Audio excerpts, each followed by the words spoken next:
నమస్కారం. వీబీ న్యూస్కి స్వాగతం. బాపులపాడు ప్రతినిధి మార్చి 20 వీబీ న్యూస్ డిజిటల్ మీడియా. దేవాదాయ శాఖ కార్యాలయమే పడకగది. కృష్ణా జిల్లా గన్నవరం నియోజకవర్గం హనుమాన్ జంక్షన్ శ్రీ అభయాంజనేయ స్వామి దేవస్థానం కార్యాలయంలో ఉద్యోగుల ఇష్టారాజ్యం. రాత్రి వేళలో కార్యాలయానికి తలుపులు వేసి ఉండాల్సిన సమయంలో కార్యాలయాన్ని నైట్ షెల్టర్గా వాడుకుంటున్న ఉద్యోగస్తులు, మద్యం సేవించి కార్యాలయంలోనే నిద్రిస్తున్న వైనం. గత కొన్ని రోజులుగా ఈ తతంగం అంతా జరుగుతున్నా పట్టించుకునే దేవాదాయ శాఖ అధికారులు, సదరు ఉద్యోగులను అనుమతులు ఎవరిచ్చారో ఆలయ ప్రతిష్టను మంటగలుపుతున్న పట్టించుకునే అధికారులపై ప్రభుత్వం చర్యలు తీసుకోవాలని కోరుతున్న భక్తులు. కార్యనిర్వహణాధికారి అలసత్వం కారణంగానే ఇలాంటి ఘటనలు తలెత్తున్నాయని ఆగ్రహం వ్యక్తం చేస్తున్న ప్రజలు. బుధవారం జరిగిన హుండీ లెక్కింపు కార్యక్రమాన్ని సైతం ఎటువంటి పర్యవేక్షణ లేకుండా జరిపినట్లు అనుమానాలు. గతంలో హుండీల లెక్కింపు సమయంలో వీడియో చిత్రీకరణ చేసేవారు.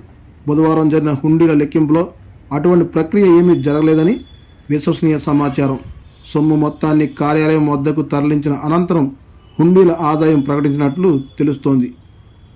దేవస్థానంకు సంబంధించిన రికార్డులు, విలువైన వస్తువులకు భద్రతపై నీలినీడలు.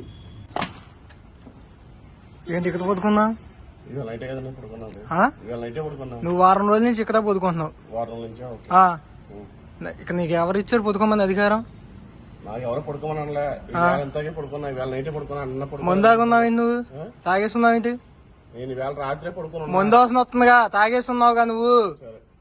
ఏం సరే ఏంటి? నేను ఎవరు పొదుకోమన్నది ఇక్కడ? ఎవరు పొదుకోమన్నా నేను అది చెప్పు ముందు. నాకు తెలియక అడుగుతున్నా. నీకు ఇక్కడ పొదుకునే రైతు ఉందా?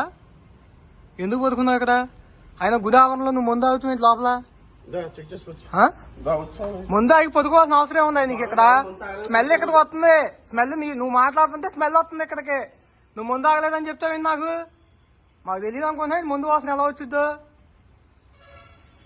గుండె అపవిత్రం చేస్తారేంటి మీరు? అదే ముందాగి వచ్చి పడుకోవాల్సిన అవసరం ఏముంది అన్నా. స్మెల్ వస్తుంటే మళ్ళీ నేను తాగలేదంటావేంటి నువ్వు? స్మెల్ వస్తుంటే నువ్వు తాగలేదంటావేంటి? నాకు దగ్గర 10 రోజుల నుంచి అందరు చెప్తున్నారు నువ్వు 10 రోజుల నుంచి ఇక్కడ పొదుకుంటున్నావు అని. నీకైనా ఇక్కడ పొదుకోవాల్సిన అవసరం ఏంటి? ఆఫీస్ రూమ్ లో ఏం పని మీకు? దీంట్లో గోల్డ్ అవన్నీ ఉంటాయి. పోతే 10 రోజులు నువ్వు పొదుకుంటున్నావు నాకు ఫోన్ చేస్తున్నారు. నేను ఆఖరికి లోకల్ నాయకుల దృష్టికి కూడా తీసుకెళ్ళా. నిన్ను ఎవరు పొదుకోమన్నారు? ఈవో గారు పొదుకోమన్నది ఏంటి ఇక్కడ? సరే ఇప్పుడు నువ్వు ఎందుకు వచ్చా? నువ్వు ఇక్కడ ఎందుకు పొదుకున్నావు? ఇప్పుడు నిన్ను ఎవరు పొదుకోమన్నారు ఇక్కడ? సాంబాయి బయటికి వెళ్దాం అంటే ఏంటి? నిన్ను ఎవరు పొదుకోమన్నారా? అసలు నీకు ఆఫీస్ రూమ్ లో పని ఏంటి? నీ డ్యూటీయా ఇక్కడ? పొదుకుంటావు నీ డ్యూటీయా? పొదుకుంటావు నీ డ్యూటీయా? నువ్వు ముందాగా వచ్చి పడుకున్నావు. నువ్వు మామూలుగా పడుకుంటే ఎవరో పట్టించుకున్నావు కాదు. అదిగో అక్కడ పక్కన కుర్రోడు అన్నారు, అది చెప్తాను. నీ దగ్గర స్మెల్ వస్తుందో లేదో? రారా బాబు, స్మెల్ వస్తుందో లేదు చూడు, చెప్పు. నువ్వు ముందాగి రాలేదంటావేంటి? ఇగో ఇదంతా ఆఫీస్ రూమ్ లో పొదుకోవాల్సిన రైట్ నీకు ఎవరు ఇచ్చాడు?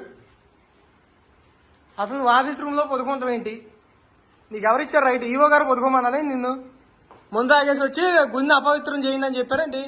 గుడి ఆవరణలో మీరు అపవిత్రం చేస్తారు అంతేగా. వాసన వస్తుంటే తాగలేదంటావేంటయ్యా? నాకు తెలియదు అనుకున్నా. నువ్వు తాగిన వాసన వస్తుంటే ఇక్కడ తాగేదంటే తాగేసి వచ్చి పొదుకుంటా గుళ్ళల్లో. గుడి ఆవరణగా ఇది. ఇగో దేవుడి బొమ్మ కనబట్టలేదా? దేవుడి బొమ్మ అక్కడ ఉన్నది. ఓహో, ఇవన్నీ దేవుడి బొమ్మలు కాదు. ఇది గుడికి సంబంధించిన సైట్ కాదు. అదేగా నువ్వు చెప్పేది? ఇది గుడికి సంబంధించిన సైటా కాదా? నువ్వు దీన్ని ముందు తాగేసి వచ్చి పొదుకుంటే ఇది అపవిత్రం అవుద్దా అవదా? వాసన వస్తుంటే మళ్ళీ తాగానంటే తాగేసి పదేసావు ఎవరికి తెలుసు?